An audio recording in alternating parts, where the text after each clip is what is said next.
Okay పిల్లలు, మనము ఈరోజు బైబిల్ స్టోరీ చూద్దాము. సో పిల్లలు ఒక ఊరిలో పెద్ద కంపెనీ ఉండేది. పెద్ద కంపెనీ ఉండేది. ఆ కంపెనీలో చాలా పెద్ద పోస్ట్లో ఒక పెద్ద ఆఫీసరు ఉండేవాడనమాట. ఓకేనా పిల్లలు? ఉండేవాడు.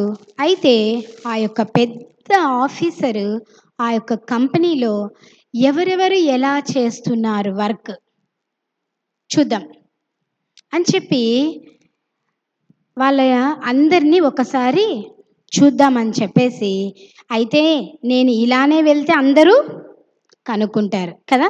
సో 1 మంత్ వాళ్ళ ఆ యొక్క కంపెనీకి నేను హౌస్ కీపింగ్గా వెళ్తాను. అప్పుడు నన్ను ఎవ్వరూ కనుక్కోలేరు. సో వాళ్ళు ఎలా చేస్తున్నారు, ఎట్లా ఉంటున్నారు అనేది నేను వాళ్ళ గురించి తెలుసుకోవచ్చు అని చెప్పి ఆ యొక్క పెద్ద కంపెనీలో ఆ యొక్క ఆఫీసరు హౌస్ కీప్గా జాయిన్ అవుతాడు. హౌస్ కీప్ అంటే కసువంతా కొట్టేసి కదా, బండలన్నీ తుడిచేసి అలాంటి వారిని హౌస్ కీప్ అనేసి అంటారనమాట.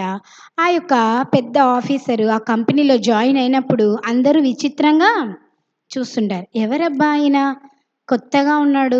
మీరు కూడా అంతేనా పిల్లలు? మీకు ఈ స్కూల్లో కొత్త సార్ వచ్చినా లేకుంటే కొత్త వ్యక్తి ఎవరైనా మిమ్మల్ని మీరు చూసిన స్కూల్లో ఎట్లుంటారు? ఎవరబ్బా ఆయన, ఎప్పుడూ చూడలేదు ఇతన్ని అని అంటుంటారు కదా. అలానే ఆ యొక్క గొప్ప ఆఫీసర్ని కూడా వాళ్ళందరూ చూసి, ఎవరబ్బా ఈ హౌస్ కీపర్ కొత్తగా వచ్చినట్టున్నాడులే, మనకెందుకులే అని చెప్పి అందరూ గమ్ముగానే ఉంటారు. అయితే ఆ యొక్క ఆఫీసరు ప్రతి చోట వెళ్ళడము, దాన్ని క్లీన్ చేయడము, అక్కడ అందరినీ కొంతమంది అయితే చేపించుకోవడానికి కూడా బరువే కదా. అమ్మా నేను వచ్చానమ్మా కసు కొట్టడానికంటే మళ్ళీ రాపోలే, మళ్ళా రాపో, మేము పనిలో ఉన్నాం కానీ కదా. అట్లా కూడా అనేటోళ్ళు ఉంటారు, బద్ధకస్తులు కదా, చేపించుకొని కూడా చేపించుకోలేరు కదా. సో అట్లా కొంతమంది ఆ యొక్క కంపెనీలో డబ్బు కోసం చేసేవాళ్ళు ఉన్నారు. కొంతమంది వాళ్ళ పేరు ప్రఖ్యాతుల కోసం చేసేవారు ఉన్నారు. మరి కొంతమంది సార్ బాగా నన్ను మెచ్చుకోవాలా, లేదంటే ఇంకా మంచి పోస్ట్లో నేను ఉండాలా అని చెప్పి చేసేవాళ్ళు ఉన్నారు. మరి కొంతమంది అంటే ఎవరికి నచ్చినట్లు వాళ్ళు ఆ యొక్క కంపెనీలో వర్క్ చేసేవాళ్ళనమాట. అయితే ఆ యొక్క హౌస్ కీపరు ఒక అమ్మాయిని గమనించాడు. ఆ అమ్మాయి పేరు ఏంటి అనంటే అమీలియా. ఏం పేరు? అమీలియా. ఆ యొక్క అమ్మాయి చాలా మంచిదనమాట. దేవుని యందు భయము భక్తి కలిగిన బిడ్డ. ఎప్పుడూ ప్రేయర్ చేసుకునేది, ఎప్పుడూ వాక్యం చదువుకునేది, తల్లిదండ్రులకు విధేయుడుగా ఉండేది, పెద్దలకు గౌరవించే బిడ్డలాగా ఆ యొక్క అమీలియా ఉండేదన్నమాట. ఎప్పుడైతే ఆ హౌస్ కీపరు వచ్చినప్పుడు చాలామంది గదిరిస్తుంటారు అతన్ని. పోపో మళ్ళా చేద్దువు కానీ, మళ్ళా రాపో, నీకెప్పుడు ఏం పని లేదు అని చెప్పడము. ఆఫీస్ టైంలో కొంతమంది సెల్లులు చూసుకుంటుండడము, ఇంకొంతమంది జస్ట్ టైం పాస్కి ఆ యొక్క కంపెనీలో వర్క్ చేస్తుండేవారు. ఆ హౌస్ కీపర్ని చాలామంది అరిచేవారనమాట. అయితే ఆ కంపెనీలో వర్క్ చేస్తున్న అమీలియా అనే అమ్మాయి గురించి చెప్పాను కదా. ఆ అమ్మాయి హౌస్ కీపర్ని చాలా ప్రేమగా చూసుకునేదనమాట. అయ్యో సార్, మీరు కూడా మా కంపెనీలో వర్కరే, రండి కూర్చోండి సార్, మీ పేరు ఏం పేరు అని చెప్పి ఆ అమ్మాయి ఆ యొక్క హౌస్ కీపర్తో చాలా మంచిగా మాట్లాడేది. ఏదైతే తెచ్చుకుందో అది కూడా అతనికి ఇచ్చేది. ఒకసారి డబ్బులు అవసరమైనప్పుడు కూడా ఆ హౌస్ కీపర్కి ఆ యొక్క అమౌంట్ కూడా హౌస్ కీపర్కి ఇచ్చేదనమాట. కానీ నిజంగా అక్కడ హౌస్ కీపరేనా? కాదు. ఎవరు పిల్లలు? గొప్ప పెద్ద ఆఫీసర్ అక్కడ ఉండేది. కానీ అమీలియాకి అది తెలీదన్నమాట. అయితే తను ఆ యొక్క హౌస్ కీపర్ని చాలా మంచిగా చూసుకునేది, చాలా మంచిగా ప్రేమించేది, చాలా ఏదైనా ఇచ్చినప్పుడు ఇతరులకి షేర్ చేసేదన్నమాట. తన వర్క్ ఏదైతే ఇచ్చినాడో ఆ వర్క్ని ఆ కంపెనీలో చాలా జాగ్రత్తగా చేసేదన్నమాట కదా. మనం కూడా స్కూల్లో మనకి ఏదైతే వర్క్ ఇస్తున్నారో అది చేస్తామా, లేకపోతే టైంపాస్గా వెళ్తుంటారా స్కూల్కి? ఇంకొక సెక్షన్కి వెళ్ళాలి అన్నప్పుడు ఏం కంప్లీట్ చేసుకోవాలా? సిక్స్త్‌కి వెళ్ళాలనుకుంటున్నావు. ఫిఫ్త్ కంప్లీట్ అయితే సిక్స్త్‌కి వెళ్తావా? లేకుంటే డైరెక్ట్ 10థ్‌కి వెళ్ళిపోతావా? ఆ! కదా! ఒక్కదానెమ్మట, ఒకదానెమ్మట. ఒక పోస్ట్ తర్వాత ఇంకొక పోస్ట్ రావాలంటే గూడా ఏం చేయాలా? కష్టపడాల. కష్టపడితేనే అక్కడ ఆ కష్టానికి ఫలితమనేది దొరుకుతుంది పిల్లలు. అయితే 1 మంత్ చేద్దామని వచ్చిన హౌస్ కీపర్ టైము అయిపోతుంది. అయిపోయిన తర్వాత మరి తిరిగి గొప్ప ఆఫీసర్‌గా మళ్ళీ ఆ యొక్క కంపెనీలో అడుగు పెడతాడు పిల్లలు. అడుగు పెట్టినప్పుడు అర్జెంట్‌గా మీటింగ్ ఏర్పాటు చేస్తున్నాను. అందరిని రమ్మని చెప్పండి అని చెప్పి అక్కడుంటున్న పిఏకి చెప్పేస్తాడనమాట. చెప్పినప్పుడు అందరూ భయపడతారు. కదా! మిమ్మల్ని గనక "ఏయ్! ప్రిన్సిపల్‌ని పిలుస్తున్నాడు ఎస్తేర్ రావాలంటను" అంటే, "అక్క నేనేం చేసినాను అక్క? అమ్మా నన్ను ప్రిన్సిపల్ పిలిచినాడంట." కదా! ఏం జేసినాను ఏమో అని భయపడుకుంటూ పోతాం. అలాగనే అందరూ అమ్మా అక్కడి నుంచొచ్చిన ఆఫీసరు ఒక మీటింగ్ అరేంజ్ చేశాడంట. ఎందుకో వెళ్దామని చెప్పి అందరూ చాలా భయంగా కూర్చుంటారనమాట. కూర్చున్నప్పుడు అప్పుడు చెప్తాడు. ఏమని చెప్తాడంటే, "ఈ కంపెనీలో మీరు నిజంగా వర్క్ కరెక్ట్‌గా చేస్తున్నారా లేదా?" అని అడుగుతాడు. అడిగినప్పుడు అక్కడ వర్క్ అందరూ కరెక్ట్‌గా చేస్తున్నారా పిల్లలు? కొంతమంది టైమ్ పాస్‌కి, కొంతమంది డబ్బుల కోసం, కొంతమంది ఇంకొకటి దానికోసం సెల్ చూసుకోవడం కోసం, ఇంకొకరు అంటే ఒక్కొక్కరు ఒక్కొక్క రీతిలో ఆ యొక్క కంపెనీలో జాబ్ చేస్తున్నారు. అయితే అమీలియా మాత్రం ఎలా చేస్తుంది? మంచిగా చేస్తుంది కదా! వర్క్‌ని చాలా మంచిగా చేస్తుంది. ఇతరులని ఏం చేస్తుంది? ప్రేమించే వ్యక్తిలాగా మనము చూస్తున్నామనమాట. అప్పుడు నేను మీ యొద్దనే ఇన్ని రోజులు ఉన్నాను. ఏంది? సార్ మా మధ్యలో ఇన్ని రోజులున్నాడా? ఎప్సిబా ఇన్ని రోజులు సారు మా మధ్యలో ఉన్నాడా? ఏంటబ్బా! మేమెప్పుడు చూడలేదే అని అనుకున్నప్పుడు కొత్తగా ఒక హౌస్ కీపర్ వచ్చారు గదా!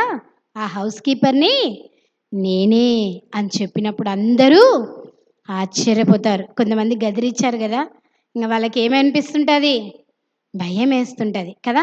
సో, చాలామందిని ఆ యొక్క కంపెనీలో వారి అవిధేయతను బట్టి తీసేసి అమీలియాకి గొప్ప పోస్ట్ అక్కడ అమీలియాకు దక్కుతుంది. ఎందుకు బిడ్డలు? అక్కడ మంచిగా ఆమె తన యొక్క ప్రవర్తనలోనూ, మాటలోనూ అన్నిట్లోనూ చాలా జాగ్రత్తగా ఉండడం మనము చూస్తున్నాం. మరి ముఖ్యంగా తగ్గింపు స్వభావంని కలిగిన అమీలియాను మనము చూస్తున్నామన్నమాట. బైబిల్ గ్రంథంలో గూడా పిల్లలు మనము ఇద్దరు ప్రార్థనలు దేవుడు ఆలకిస్తూ ఉంటాడు. ఎవరో చెప్పగలరా?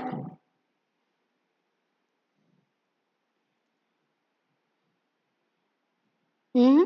ప్రార్థన చేస్తారు గదా! ఇద్దరు వ్యక్తులు. ఎవరు? సునో సునో ఆ! Very good. ఎస్తేరుకు గుర్తొచ్చేసింది. ఏం పాట? సునో సునో సుంకరి ప్రార్థన దేకో దేకో దీన ప్రార్థన. ఇక్కడ ఇద్దరు వ్యక్తులను చూస్తున్నాం పిల్లలు. ఒకరు పరిచయుడు, ఇంకొకరు సుంకరి కదా! పరిచయుడు ప్రార్థన చేస్తున్నాడు పిల్లలు. ఎలా చేస్తున్నాడంటే, నాకు అవి ఇచ్చావు, నాకు ఇవి ఇచ్చావు, నేను చాలా గొప్పవాడిని, చాలా ధనవంతుడిని, నాకేమి అంటే అతను చాలా హెచ్చించుగా తన యొక్క ప్రార్థన చేస్తున్నాడు. అదో ఈ సుంకరిలాగా గూడా నేను లేను అనేసి అంటుంటాడు. కానీ సుంకపు ఆ యొక్క సుంకము ప్రార్థన చేసే అతను నేను ఎంతో పాపిని ప్రవ్వా! నన్ను కరుణించు ప్రవ్వా! ఇదిగో ఆకాశం వైపు కనులెత్తి చూచుటకు కూడా నేను యోగ్యుడను కాదు నాయనా అని చెప్పి ఆ యొక్క సుంకరి ప్రార్థన చేస్తుంటాడు పిల్లలు. ఇద్దరి ప్రార్థనలో ఎవరు చాలా హెచ్చించుకొని ప్రార్థన చేస్తుంటారు? ఎవరు తగ్గించుకొని ప్రార్థన చేస్తున్నారు? సుంకరి తన్ను తాను ఏం చేసుకుంటున్నాడు? తగ్గించుకొని ప్రార్థన దేవునికి చేస్తున్నాడు. యాక్చువల్‌గా సుంకరి అంటే సుంకపు గుత్తదారుడైన జక్కయ్యని గురించి చూస్తాం కదా! ఏం చేస్తుంటారు వీళ్ళు? టాక్స్ కదా! అందరి దగ్గర ఏం చేస్తుంటారు? డబ్బులు కదా! Cash collections చేస్తుంటారనమాట. సో ఆయన యొక్క పరిస్థితిని బట్టి కూడా ఈ సుంకరుడు ప్రార్థన చేస్తాడు. అయ్యో నేను పాపిని, నన్ను కరుణించు ప్రభువా, నా పాపాన్ని క్షమించు, నా దోషాన్ని క్షమించు కదా అని చెప్పి తనను తాను ఏం చేసుకుంటున్నాడు, దేవుని దగ్గర తగ్గించుకొని ప్రార్థన చేస్తాడు. అయితే పరిసయ్యుడు మాత్రం తన్ను తాను హెచ్చించుకొని ప్రార్థన చేస్తున్నాడు. కానీ దేవుడు ఏ ప్రార్థనలు లక్ష్య పెట్టినాడు పిల్లలు? సుంకరి ప్రార్థన, తగ్గింపు ప్రార్థనను దేవుడు లక్ష్యం చేసినాడు కదా. సుంకరి ప్రార్థనను దేవుడు విన్నాడు, పరిసయ్యుని ప్రార్థన దేవుడు వినలేదు. మనం ప్రార్థన చేసుకుంటున్నామా? మన ప్రార్థన ఎలా చేసుకుంటున్నాం పిల్లలు కదా. ఇక్కడ అక్కడ ఉంటున్న కంపెనీలో వాళ్ళు చాలా గ్రేట్గా ఫీల్ అయ్యారు కదా. వాళ్ళు ఇతరులని బాధ పెట్టేవారుగా ఉన్నారు కదా, ఇతరులని ప్రేమించేవారుగా వారు లేరు. అయితే అమీలియా మాత్రం ఎలా ఉంది పిల్లలు? ఇతరులని ప్రేమించే స్వభావము, తగ్గింపు స్వభావము కలిగినది ఉంది కాబట్టి దేవుడు ఆమెకి మంచి పోస్ట్ అనుగ్రహించినాడు. అలాగని ఇక్కడ మనం బైబిల్ గ్రంథంలో కూడా చూసినట్లయితే ఈ సుంకరి ప్రార్థనని దేవుడు లక్ష్యం చేసినాడు. పిల్లలు, మనం ఎలా ప్రార్థన చేస్తున్నాం? మన ప్రార్థనలో తగ్గింపు ఉందా లేదా?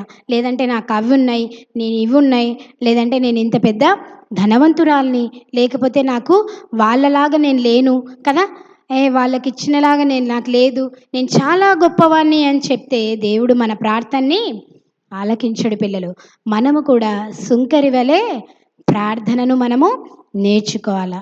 పరిసయ్యులాగా ఉంటారా, సుంకరిలాగా ఉంటారా?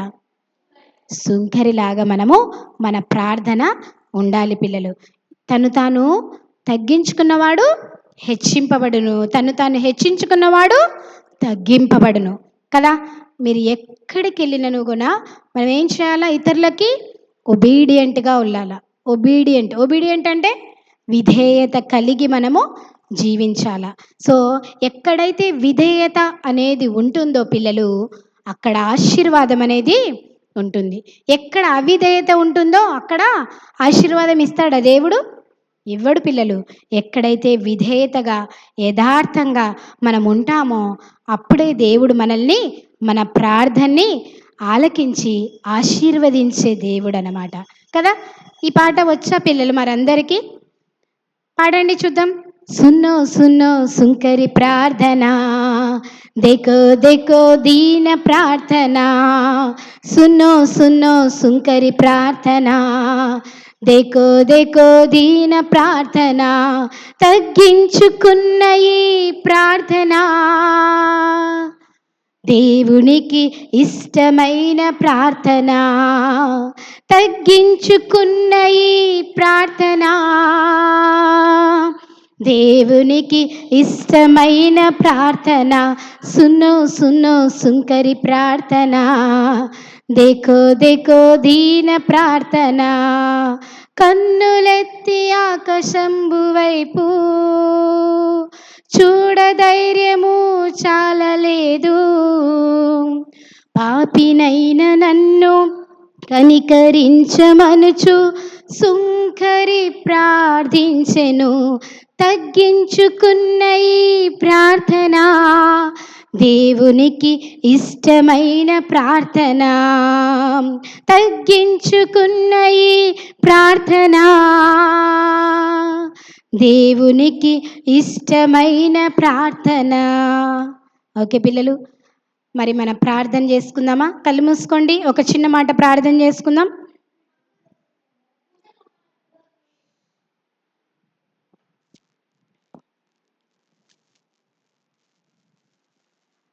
పరిశుద్ధుడు పరిశుద్ధుడు పరిశుద్ధుడని కోట్ల దూతలతో పొగడబడిచిన మా ప్రియ పరలోకపు తండ్రి, నీకు వందనాలు, స్తుతులు, స్తోత్రం. ఈరోజు స్టోరీ టైంలో ప్రభా, పిల్లలు ఎలా ప్రార్థన చేయాలి, ఎలా తగ్గింపు స్వభావంతో ప్రార్థన నేర్చుకోవాలి అనే దాన్ని బట్టి సుంకరి గురించి నాయన, పరిసయ్యుడు గురించి తెలుసుకొని ఉంటున్నారు ప్రభా. తండ్రి, మా మధ్యలో ఇద్దరు ఉంటున్నారు ప్రభా.